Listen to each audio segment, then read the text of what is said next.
To Your Eternity is about an immortal creature who learns how to become human and along the way makes friends and family.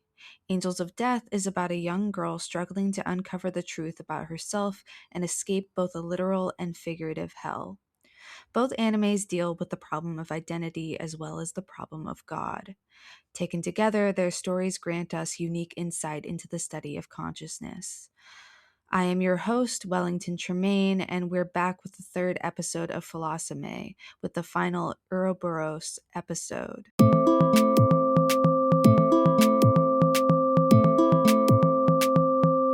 What is consciousness? This has been a question since perhaps the dawn of mankind, though back then in a much less sophisticated sense.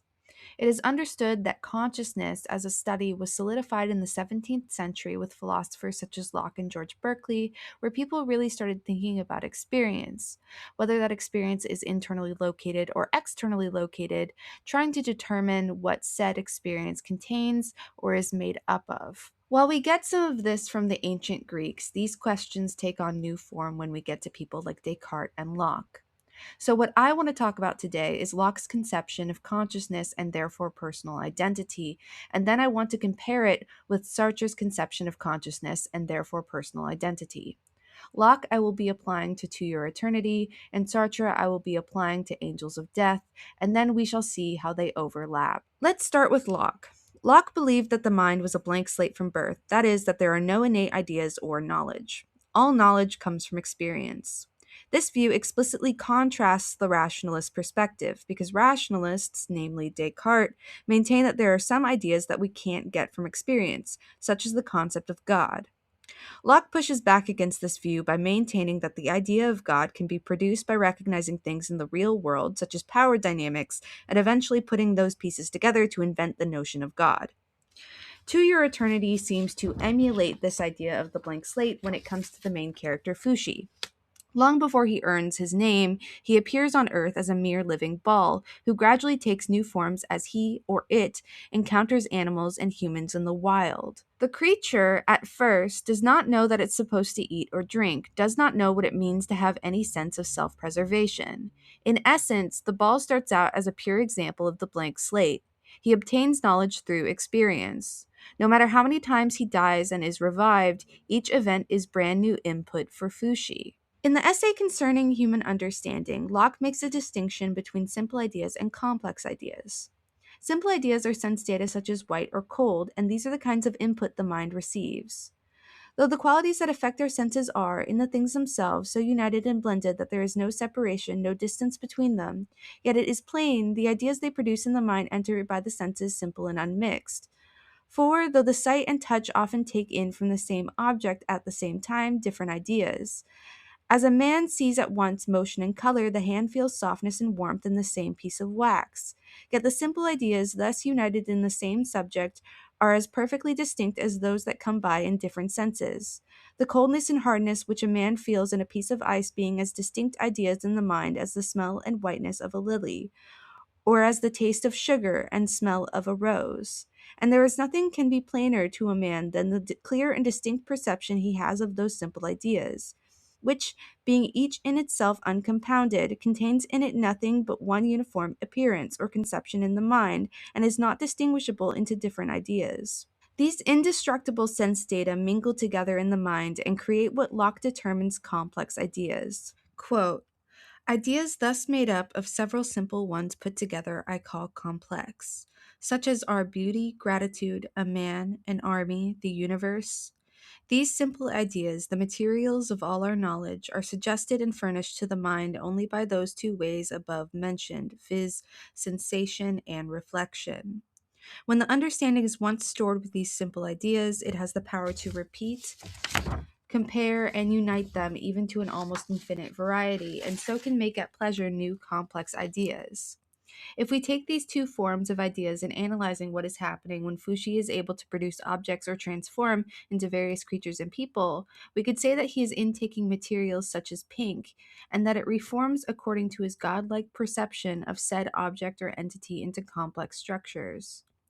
This certainly seems to work, particularly when Locke says that simple ideas cannot be destroyed, but perhaps they may be forgotten. Fushi does not have this problem because of his nature, unless one of his forms is stolen by the knockers. If the knockers steal one of his forms, he finds himself unable to remember anything about the person who had that form. In essence, he loses his simple and complex ideas. Because as we see in one episode, memories of his are shown with the characters who have been stolen from him cut out from the background. So the background's still there. So he knows what's happened to him. He just can't remember what form he was occupying at the time. For Locke, ideas are the objects of thoughts, that is, actions of thinking. He believes that ideas are both the objects of the mind or understanding, in addition to believing that they are objects of perception and thought. Basically, there is no thinking without an object.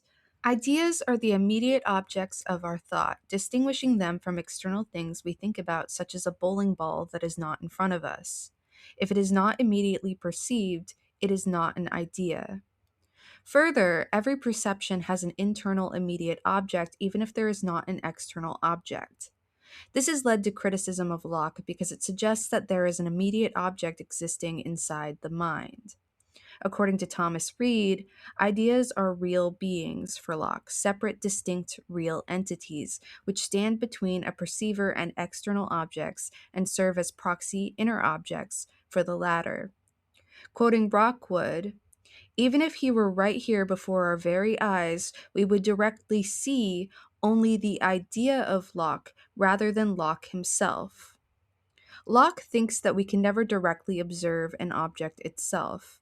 If we were to suggest that this is how Fushi perceives the world, as in, a friend of his is really the idea of his friend when he perceives his friend, then that is an easy explanation as to why he can so readily take on various forms. A problem seems to arise, however, when we consider that Fushi only takes on the form of certain humans after they have died. So there is certainly something real that Fushi sees when he sees it. This can only mean that idea and reality are tightly interlocked in some way. Objections to Locke have criticized his view that we are never truly observing anything more than an idea, but Locke responds by saying that there are four things that connect us to something real about any given object. To quote Rockwood again, while others frequently accuse Locke's view of inevitably leading to skepticism, he is not a skeptic. Locke offers four concurrent reasons to believe sensations correspond to external objects. First, we cannot have an idea of something without first having the sensation of it, suggesting that it has an external rather than an internal cause. Second, sensations are involuntary. If we are outside in the daylight, we might wish the sun would go away, but it does not. Hence, it appears the sensation of the sun has an external cause. Third, some veridical sensations cause pain in a way that merely dreaming or hallucinating does not. For example, if we are unsure if the sensation of a fire is a dream, we can stick our hand into the fire and may perhaps be wakened into a certainty greater than we could wish that it is something more than bare imagination. Fourth, the senses confirm each other. We can often see and feel an object, and in this way the testimony of one sense confirms that of the other. In each case, Locke argues that sensation is caused by an external object, and thus the external object exists. Locke seems to suggest then that the external reality we see is shaped by the way we see it. We have sensations of the external world and then form our ideas out of it. The person I see in front of me is being sensed by me and thus being built by my mind. Another problem arises for Fushi here, because then it would be possible for him to mess up a form unless he could perceive a person perfectly. This is the problem with Locke's veil of perception. Otherwise, he might change into a version of Tonari that has a slightly larger nose or somewhat longer fingers.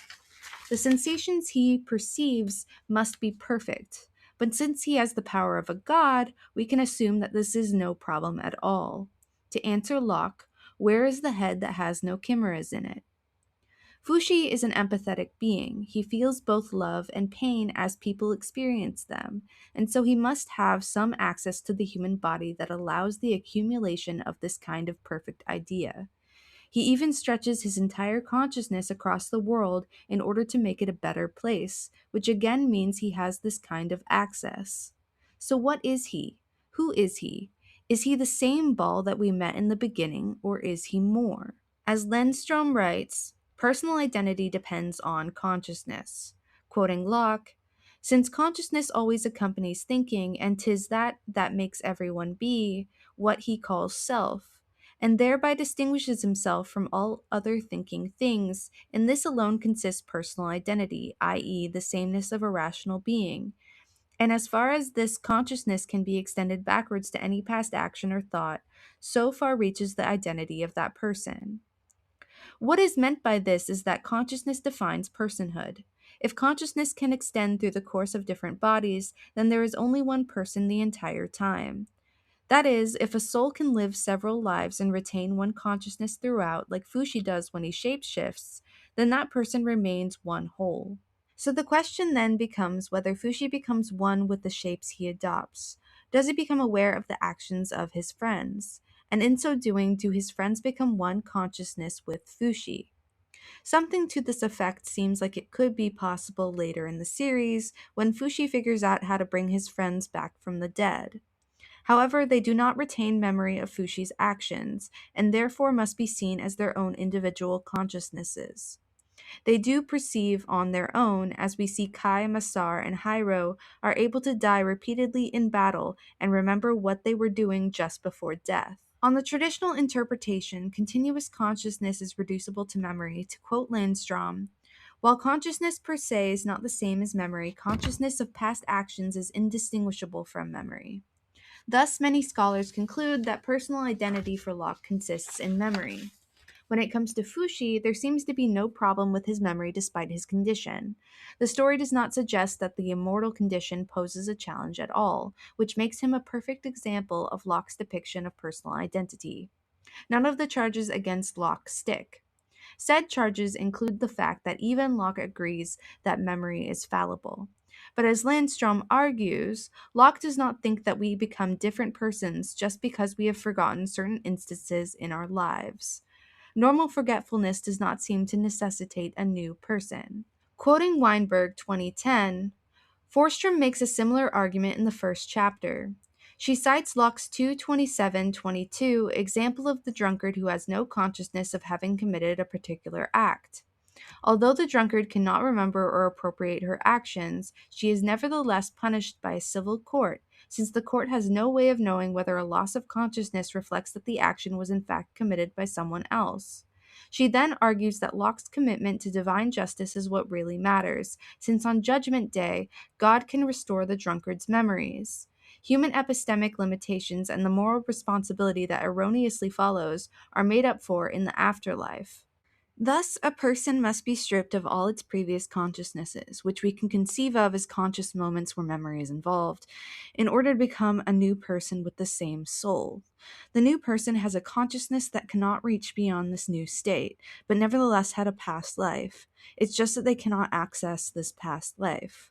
This is not unlike the plight experienced by the main characters of Red Garden, who even point out in episode 18 that they are bound to become, quote, blank slates. If said person could access even just one memory of their previous life, they would become the same person as they were before. They would be one consciousness across multiple bodies. To quote Uzgalis 2012, Locke explicitly tells us that the case of the prince and the cobbler shows us the resolution of the problem of the resurrection.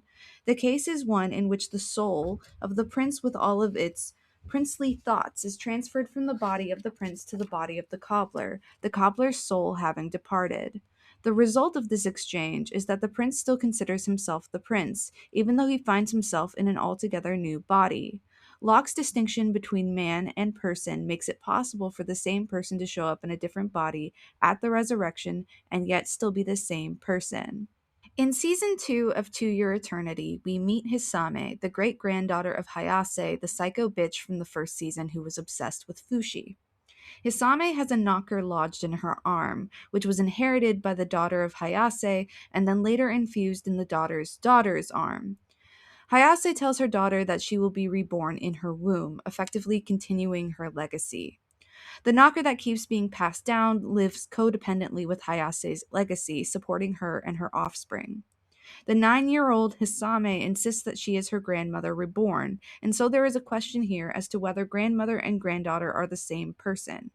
Hisame does not appear to have retained her grandmother's consciousness, but she has retained at least one thing in addition to the knocker, her obsession with Fushi. The episode itself is even titled Infatuation Reborn. The god who created Fushi and who visits him frequently explains Hisame's condition to him this way. In order to animate an animal, you first need a vessel in the form of flesh and the phi to fill it. The moving of phi from one vessel to another may be what you would call reincarnation. Phi is the name of the energy that moves a vessel. Throughout the years, many human beings have called it soul and spirit. It becomes noticeable the moment all the sensation coming from a living thing is completely erased and becomes empty. When the vessel breaks, the phi is then released. It becomes free to do as it wants and go wherever it pleases, even into another vessel. So naturally, the phi becomes ghosts after their vessels are broken or they choose to go to heaven. One thing is said later in the series, which is that when the vessel changes, so does the mind, and this explains Hisame's condition. The laws of this universe consequently make us dependent on the soul to determine personhood. What is a person, according to Locke?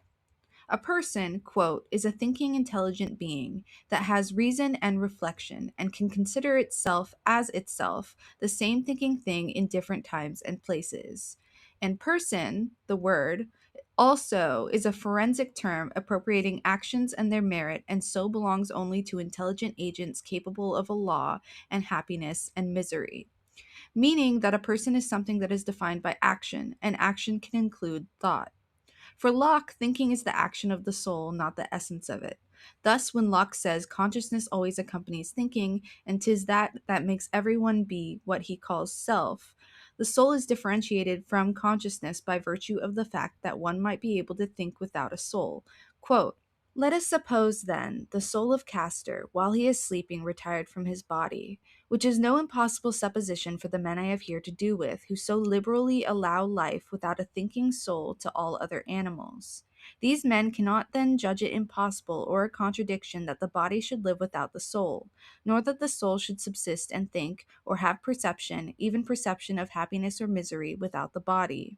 For Locke, then, the soul is inconsequential when it comes to personal identity.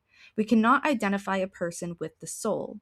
And so this, obviously, is where the anime diverges as an excellent representation of Locke's work. When it comes to Sartre's definition of personal identity, there is a similarity we find at the very beginning of existentialism, which Fushi's coming into being as an orb can be representative of. Existentialists believe that existence precedes essence. Quote, we mean that man first exists. He materializes in the world, encounters himself, and only afterwards defines himself. If man, as existentialists conceive of him, cannot be defined, it is because to begin with he is nothing. He will not be anything until later, and then he will be what he makes of himself. Perhaps you can see immediately how existential Fushi's plight is. Man's project is subjective, and so it is imperative that he be aware of his own project so that he may be solely responsible for his future. In so doing, he is responsible for all men.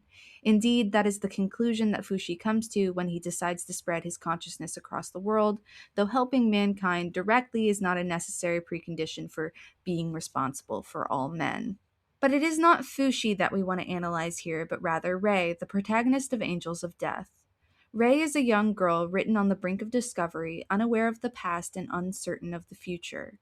She is an excellent example of the existentialist given her fear that God might not exist.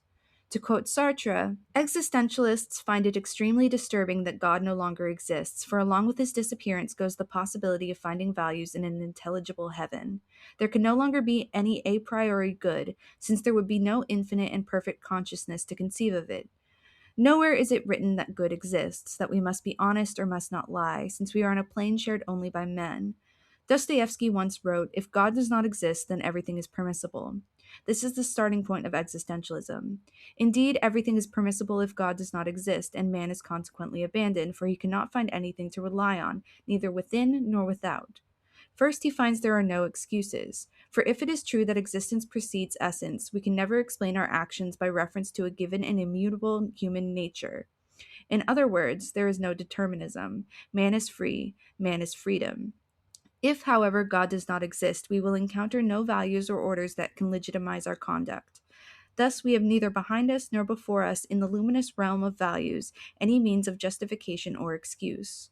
We are left alone without excuse. That is what I mean when I say that man is condemned to be free. Condemned because he did not create himself, yet nonetheless free, because once cast into the world, he is responsible for everything he does. Ray is faced with this abandonment and is terrified of what it implies. She is responsible for her parents' deaths, among others, and the existence of a god helps her cope with her reality. Ray is in the process of living in bad faith, that is, she is not being true to her own condition. She finds no signs of God outside herself, yet nevertheless hopes to be saved in the afterlife. Sartre's conception of personal identity is that man or woman is nothing more than his or her life. That is, he or she must take control of his or her life in the face of abandonment and accept that if he or she is evil or cowardly, then it is his or her responsibility through his or her actions. There is no difference between being and being free to live one's own life as one chooses, and we see this well represented by the stranger. Sartre characterizes this as the sternness of our optimism, and we see how action once again plays a pivotal role in determining personal identity. A definition of personal identity would not be complete without the inclusion of consciousness in its definition. Following from Husserl, consciousness is always aware of itself being conscious, a kind of consciousness of consciousness. Quote, the necessary and sufficient condition for a knowing consciousness to be knowledge of its object is that it be consciousness of itself as being that knowledge. A consciousness cannot be ignorant of itself, or it would be an unconsciousness. To clarify, every conscious existence exists as consciousness of existing. This is, Sartre illustrates, what it means for an entity to exist for itself. Something exists for itself if it has an idea of itself. In Sartre's Transcendence of the Ego, he stresses that there is no ego within consciousness. To quote Stawarska, in Sartre's view, the presence of an ego within consciousness would in fact interrupt the unity of its temporal flow. The ego would prevent the subject from experiencing its life, whether indirect self-affection or in memory, in the manner of the cogito, i.e., without intermediaries. The transcendental ego de facto excludes the possibility of a cogito experience in that its presence would arrest or disrupt the stream of consciousness and make it ultimately impossible to grasp an event from my life in the first person or as mine. If the ego existed, it would tear consciousness from itself. It would divide consciousness. It would slide into every consciousness like an opaque blade. The transcendental I is the death of consciousness. So for Sartre, the individual is a whole temporal unity of self, which produces itself in the immediate moment. He thinks that life has uninterrupted unity insofar as the quality of mindness belongs to all conscious acts. This means that memory, for Sartre, is not so integral to a definition of consciousness as it is for Locke. Consciousness is further characterized by the notion of freedom. For Sartre, human consciousness is a free choice from which consciousness acts to express itself, to quote Mitra 2022. Man is condemned at every moment of his life to create himself. Condemned, perhaps, is a strong word, for Sartre thinks that this is a good thing. There is nothing about consciousness which defines what kind of person you are now or will become. The individual is constantly shaping him or herself, which is something Sartre ultimately gets from Heidegger. The term for itself is inspired by Heidegger too, for it grounds consciousness in temporality. Temporality plays a huge role in defining existence. As Heidegger writes in Being in Time, our treatment of the question of the meaning of being must enable us to show that the central problematic of all ontology is rooted in the phenomenon of time, if rightly seen and rightly explained, and we must show how this is the case. In addition to both the for itself and freedom dimensions of consciousness, Sartre thinks that we define ourselves in relation to other people. His official definition of consciousness is a being such that in its being is in question insofar as this being implies a being other than itself. Again, Heidegger plays a role in this definition because of his invention of the word Dasein, or being there, which rejects skepticism and shows that the individual exists alongside other Daseins, being in the world with them, Mitsein.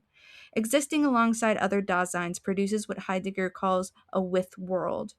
Objects that belong to Daseins reveal the world of those Daseins, which helps clarify their nature to other Daseins. Heidegger also invents the notion of a they. To clarify this concept, I'm going to quote from Wartenberg 2008. Before you throw down this book in exasperation, let me try to explain in simple terms what Heidegger is contending. First, a linguistic note. The German term that is translated as the they is das Mann. This is a nominalization of a normal German expression, man with a small m. Usually, man would be translated as one. When children are taught how to behave, we often tell them how one is to behave, as when, for example, I tell my son, "That's not how one holds a fork." The German translation of this sentence is "So hält man die Gabel nicht." When we use this locution, the word one refers to how people are generally expected to do something. It invokes a norm or standard of behavior that holds within a community and asserts that members of the community are simply to conform to that norm or standard. On Heidegger's view, saying that others we encounter exist in the mode of a they or a one is to say that they are part of a community that imposes standards on individual Daseins that specify how a Dasein is to behave. In other words, to be a Dasein is to find oneself a member of a community of Daseins that promulgates standards for behavior. These two elements founded by Heidegger, combined with Sartre's notion of freedom, provides a way for Sartre to explain how others take away that freedom. This is the phenomenological account of how we come into contact with others and find their existence defining our own. To recount quickly what I read in the previous episodes, Sartre suggests that we imagine an individual who believes he is being cheated on. He is jealous, and everything about him is suddenly motivated by this emotion, and everything around him becomes a sign of his lover's disloyalty because of this emotion. So he creeps to the keyhole of her bedroom to see for himself. Suddenly, he hears footsteps down the hall and finds himself horrified that someone might see him in such a compromising position. His entire existence is suddenly defined by this other he imagines is perceiving him, and he loses his world and himself to the threat of the other because of social conformity. This is what Sartre calls the look, and it is integral to defining his conception of consciousness. Quote, Sartre's point is that part of the structure of consciousness is that it can conceptualize itself as an object of another's perception. In other words, objectification is part of the being of consciousness. And so when Sartre says, a being such that in its being is in question insofar as this being implies a being other than itself, he is pointing to the self that recognizes the potential of coming into contact with an other, and consequently having to grapple with his or her own existence. Once again, personal identity depends on consciousness, just in a different way.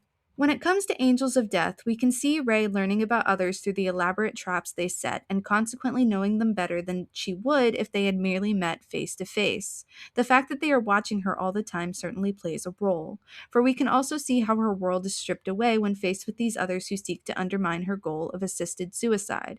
When faced with Eddie, Ray almost changes her mind about what she wants, and when faced with Gray, she undergoes a crisis about who she really is. These are the they that seek her conformity. After all, she used to be an angel of the building before she alienated herself from the beliefs and ideals of a world of murderers. Now she undergoes a dramatic character shift, having lost her memories. She can remake herself just as the existentialists urge. It is her responsibility and hers alone, though Zach helps. He helps her realize that it is okay if God does not exist. It is okay if Zach is not her God. What is important is that she live in the now that asks her to live authentically. It is, in fact, okay that she changed. These two stories share elements that allow a crossover of application to occur, where the philosophies of Locke and Sartre can easily find themselves represented in both animes.